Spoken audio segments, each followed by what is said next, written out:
To us as a family, we got together and we decided that we were going to do something about it.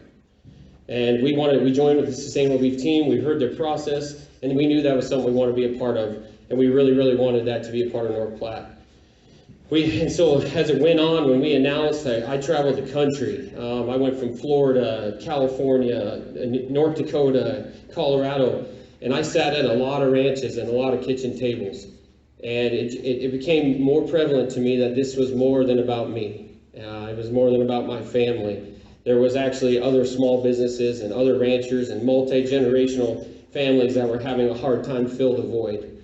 And it was at that time in my life that I figured out that this is above me.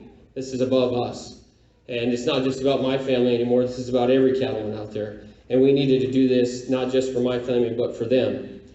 I come back to this community and same deal. I mean, there's a lot of red coats out there. I sat and talked to a lot of them, and I think I spoke at every rotary on the I-80 corridor, I think. And if they invited us, we went, and we never turned somebody down. And I sat in a lot of kitchen tables, and I heard the same thing. You know, my son didn't come back because there was no job.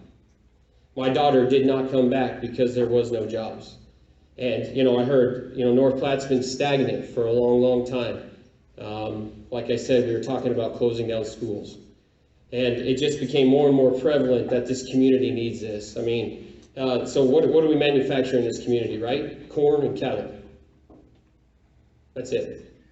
We needed to figure out a way to manufacture it, to create jobs, to create economic development, and bring back rural, hard-earned money back to this community. That's when I figured out that sustainable beef was much bigger than myself again. It was much bigger than the cattle industry. It was much bigger than Nebraska cattlemen. It was much bigger than the industry in its whole, and it was about every rural community.